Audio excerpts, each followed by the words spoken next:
ஆதியாகமம் 7ஆம் அதிகாரம். கர்த்தர் நோவாவை நோக்கி, நீயும் உன் வீட்டார் அனைவரும் பேழைக்குள் பிரவேசியுங்கள். இந்த சந்ததியில் உன்னை எனக்கு முன்பாக நீதிமானாக கண்டேன்.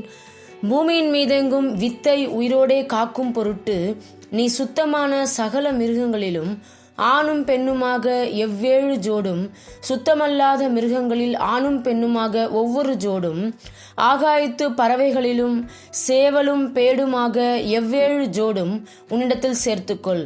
இன்னும் 7 நாள் சென்ற பின்பு 40 நாள் இரவும் பகலும் பூமியின் மேல் மழையை வர்ஷிக்க பண்ணி, நான் உண்டாக்கின ஜீவஜந்துக்கள் அனைத்தையும் பூமியின் மேல் இராதபடிக்கு நிக்கிரகம் பண்ணுவேன் என்றார். நோவா தனக்கு கர்த்தர் கட்டளையிட்டபடியெல்லாம் செய்தான்.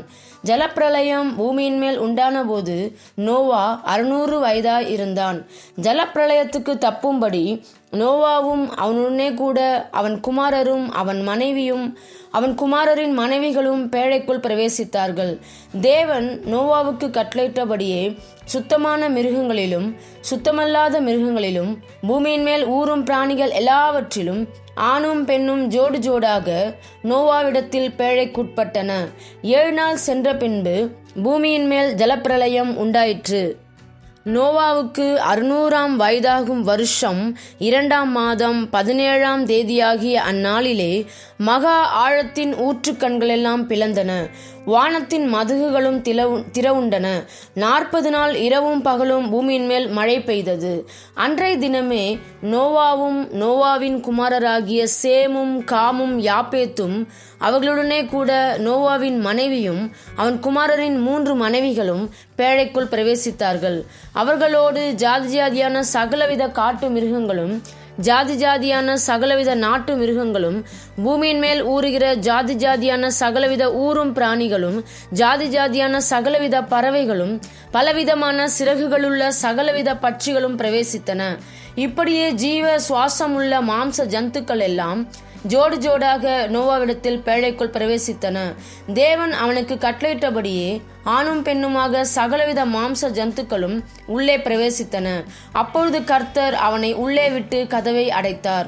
ஜலப்பிரளயம் 40 நாள் பூமியின் மேல் உண்டான போது ஜலம் பெருகி பேழையை கிளம்ப பண்ணிற்று. அது பூமிக்கு மேல் மிதந்தது. ஜலம் பெருவெள்ளமாகி பூமியின் மேல் மிகவும் பெருகிற்று. பேழையானது ஜலத்தின் மேல் மிதந்து கொண்டிருந்தது. ஜலம் பூமியின் மேல் மிகவும் அதிகமாய் பெருகினதினால் வானத்தின் கீழ் எங்கும் உள்ள உயர்ந்த மலைகளெல்லாம் மூடப்பட்டன. மூடப்பட்ட மலைகளுக்கு மேலாய் 15 முழ உயரத்திற்கு ஜலம் பெருகிற்று. அப்பொழுது மாம்ச ஜந்துக்களாகிய பறவைகளும் நாட்டு மிருகங்களும் காட்டு மிருகங்களும் பூமியின் மேல் ஊறும் பிராணிகள் யாவும் எல்லா நர ஜீவன்களும் பூமியின் மேல் சஞ்சரிக்கிறவர்கள் யாவும் மாண்டன. வெட்டாந்தரையில் உண்டான எல்லாவற்றிலும் நாசியிலே ஜீவ சுவாசம் உள்ளவைகள் எல்லாம் மாண்டு போயின. மனுஷர் முதல் மிருகங்கள் ஊறும் பிராணிகள் ஆகாயத்து பறவைகள் பரியந்தமும் பூமியின் மேல் இருந்த உயிருள்ள வஸ்துக்கள் யாவும் அழிந்து அவைகள் பூமியில் இராதபடிக்கு நிக்கிரகமாயின. நோவாவும் அவனோடே பேழையிலிருந்த உயிர்களும் மாத்திரம் காக்கப்பட்டன. ஜலம் பூமியின் மேல் 150 நாள் மிகவும் பிரவாகத்து கொண்டிருந்தது.